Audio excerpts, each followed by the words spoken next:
warahmatullahi wabarakatuh.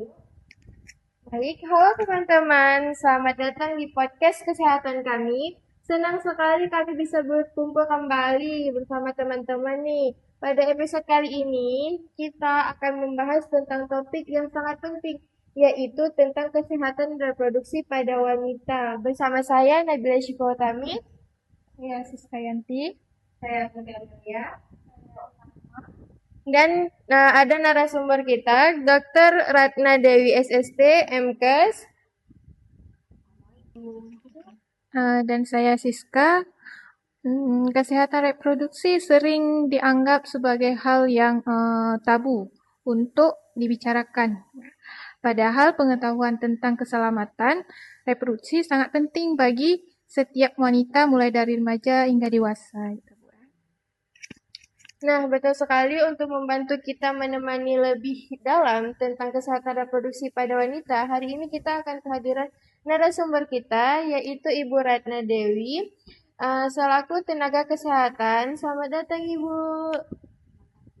Halo teman-teman, senang sekali bisa menyapa semua teman-teman yang menonton podcast ini.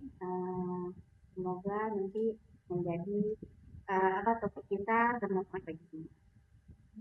Baik Ibu, sebelum kita membahas lebih lanjut, sebenarnya apa sih Bu yang dimaksud dengan kesehatan reproduksi pada wanita itu? Jadi kesehatan reproduksi pada wanita itu adalah yang dikatakan dengan kesehatan reproduksi itu adalah suatu keadaan di mana organ reproduksi kita itu tidak hanya sesuai dengan fungsi faal tubuhnya.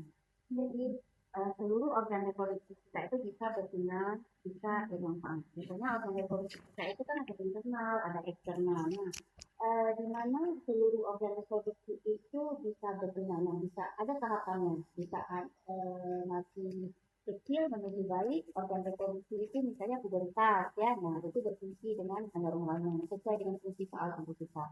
Nah, kemudian kalau dia sudah mendekati remaja, nanti ada beberapa fase di situ, ada fase menstruasi. Nah, itu juga harus berjalan sebagaimana mestinya. Nah, ada sampai dia nanti ke tahap sudah menikah. Nah, sudah menikah juga itu dikatakan dengan reproduksi dia sudah menuju berumah tangga. Berarti nanti ada prosesnya di situ. Nah, apakah di situ dia akan hamil, melahirkan, nah itu semua melibatkan organ reproduksi. Jadi disitulah dikatakan dengan organ reproduksinya sehat itu adalah tidak hanya bisa berfungsi sesuai dengan fungsi faal tubuhnya. Jadi kalau dia tidak berfungsi sesuai dengan fisiologisnya, nah itu dikatakan dengan butuh penanganan. Nah, kira-kira kenapa kesehatan reproduksi itu sangat penting bagi wanita, Ibu? Ya, kesehatan reproduksi itu sangat penting buat wanita. Karena kita ketahui ya wanita itu merupakan siklus kehidupannya itulah yang perkembangan. Artinya wanita yang melahirkan, mencetak generasi penerus ya. Tidak akan berkembang, tidak ada tumbuh kembang, tidak ada perkembangan. Laki-laki nggak bisa wanita ya, memiliki keturunan. Nah, kenapa organ reproduksi wanita itu harus sehat? Karena itu salah satunya adalah untuk memiliki keturunan. Nah, dengan memiliki keturunan, artinya komunitas kan dapat banyak keturunan, tidak ada senang hati kan mengukur banyak keturunan ya, itu juga merupakan keinginan orang-orang yang sudah berumah tangga. Jadi kenapa harus sehat organ reproduksi wanita itu salah satunya itu karena dibutuhkan organ reproduksi itu dibutuhkan untuk keberlangsungan siklus reproduksi ya. Nah, yang harus melahirkan memperbanyak keturunan itu adalah organnya seorang wanita. Baik Ibu, tadi kan Ibu bilangnya kalau sistem reproduksi itu kan sangat harus sehat kan Ibu kan? Iya. Untuk cara menjaga kesehatan reproduksi itu gimana tuh biar sehat? Iya, cara menjaga kesehatan reproduksi itu banyak ya, banyak sekali. Salah satunya adalah mungkin dari kalau yang masih tahap dari pubertas itu gizi. Yang paling penting itu gizi. Nah, gizi, kemudian kebersihan ya. Nah, gizi yang baik itu bagaimana? Artinya makanlah makanan yang teratur. food yang sehat, itu paling penting. Yang kedua adalah menjaga yaitu dengan personal hygiene. Personal hygiene itu kebersihan. Kebersihan itu termasuk dari mandi, ya, mengganti pakaian dalam, ya. Nah, itu dia hal-hal kecil yang pengajaran sejak dulu lah, yang diajarkan dari kecil itu merupakan langkah awal bagaimana kita menjaga kesehatan reproduksi yang sehat. Nah, sampai nanti dia tahapan reproduksi tersebut sampai dia menikah, sampai dia melakukan hubungan seksual. Nah, itu menjaga reproduksi yang sehat bagaimana? Jadi tidak melakukan hubungan di luar tidak melakukan seks bebas, ya. Nah, itu juga merupakan salah satu cara kita berlindung dari kesehatan reproduksi yang sehat. Jadi ada tahapannya semua reproduksi. Baik, Ibu, kan banyak ini masih remaja yang malu membicarakan tentang menstruasinya di tahap awal. Sebenarnya apakah menstruasi itu normal, Bu? Iya. Nah, mungkin untuk beberapa ya yang dari keluarga mungkin jarang mendiskusikan, ya. Karena sebenarnya itu katanya adalah seks. Seks itu adalah jenis kelamin, ya. Nah, jadi bagaimana memperkenalkan menstruasi, perubahan, pubertas itu harus dilakukan sejak dini. Itu mungkin masih lemahnya di masyarakat kita. Jadi kadang-kadang mereka tahunya dari luar, tapi tadi tidak dari orang tuanya, tidak diperkenalkan, tidak pernah diajarkan, tiba-tiba dia sudah menstruasi. Nah, itu betul. Jadi itu salah. Harusnya setiap kita kalau dengan orang tuanya dia punya kakak, apa boleh diinformasikan. Nah, jadi tidak tabu untuk kata menstruasi. Jadi anak sudah menuju balik di umur 10 tahun itu harus tahu, harusnya harus diketahui apa itu menstruasi, dan setiap orang, setiap wanita kodratnya akan mengalami apa itu menstruasi. Jadi harus diketahui. Ya, tapi sekarang di sekolah-sekolah itu sudah masuk dalam kurikulumnya. Harapan kita ya anak-anak tidak terpapar apa itu menstruasi, bagaimana cara melindungi diri jika sudah dapat menstruasi. Itu dia mungkin dikurang gitu. Jadi harusnya edukasi tentang menstruasi itu lebih banyak lagi. Nah, Ibu, kan banyak tuh yang mengalami nyeri saat menstruasi. Itu normal apa tidak, Ibu? Nah, untuk nyeri atau kita bilangnya dysmenorrhea, ya. Jadi dysmenorrhea nyeri saat menstruasi normal. Nah, kapan dikatakan tidak normal? Nah, kalau dia sudah terjadi perdarahan yang hebat, nyerinya sampai yang nyeri tidak bisa bertahan. Nah, jadi sebenarnya keluhan nyeri itu tidak hanya nyeri di perut, macam-macam efek dari menstruasi itu. Karena kenapa? Perubahan fungsi faal tubuh tadi, ya, kondisi hormon seseorang kan berbeda-beda. Ada yang nyerinya nggak di perut, tapi di kepala. Nah, ada yang perubahan hormonal di jerawat, menstruasi. Ada yang sampai kentut, kita kan salah sama itu efek dari jenis hormon kita. Jadi hormon A sendiri itu berbeda.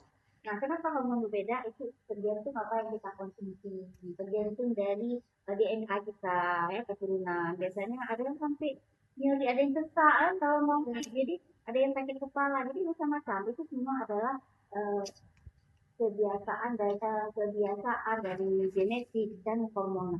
Jadi kondisi tubuh kita kan sudah beda, ya, tidak disamakan.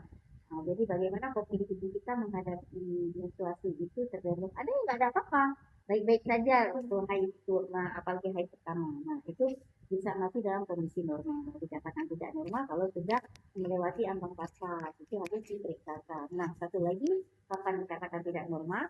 Jika dia haid itu kan kalau amenorrhea ada amenorrhea awal, ada amenorrhea lanjut, ya. Nah, kalau dia baru pertama haid itu boleh masih normal dia nyeri. Nah, artinya masih masa-masa pubertas. Tetapi kalau dia udah usia sampai udah 3 tahun dia sudah haid misalnya.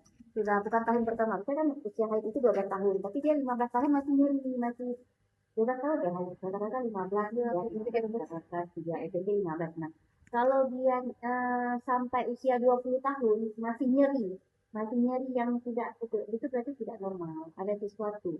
Jadi memang harus diatur hormonnya itu. Jadi harus diresepkan obat harus ke dokter untuk keresepan obat untuk kandungan hormonal yang mengontrol, mengaktifkan lagi lah hormon-hormon di tubuh dia itu. Jadi dia butuh terapi. Gitu ya. Jadi kalau baru pertama kali nyeri normal, tapi kalau udah ini nyeri terus itu memang harus diobati. Ya.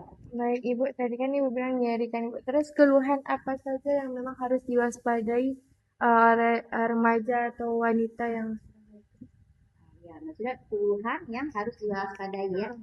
Jadi kalau haid itu keluhannya selain nyeri, sakit kepala, itu keluhan-keluhan haid ya yang harus. Jadi cara cara mengatasi ininya biasanya ya gizi, olahraga ya.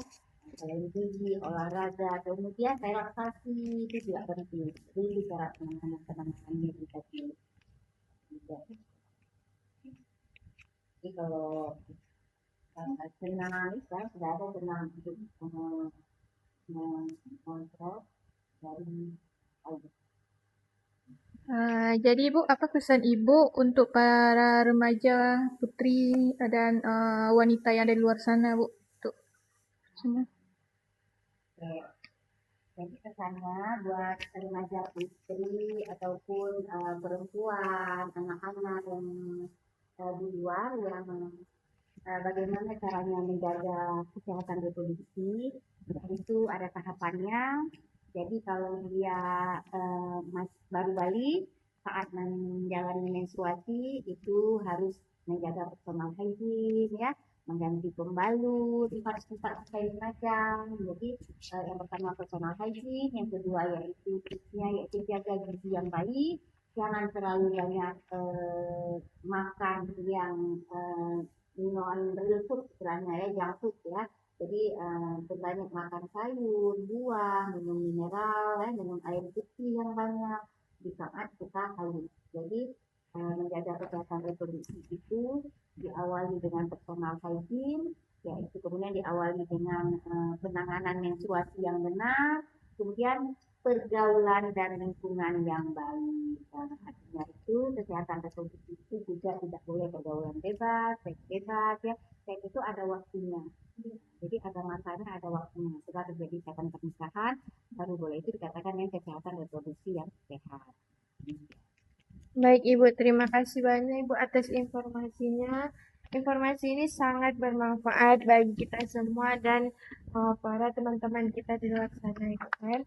Semoga pembahasan hari ini dapat menambah pengetahuan kita semua dan membuat kita lebih peduli terhadap kesehatan reproduksi kita.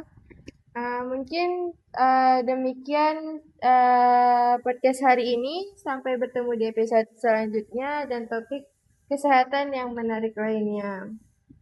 Terima kasih semuanya sudah mendengarkan. Tetap jaga kesehatannya karena sehat dimulai dari diri sendiri. Sampai jumpa.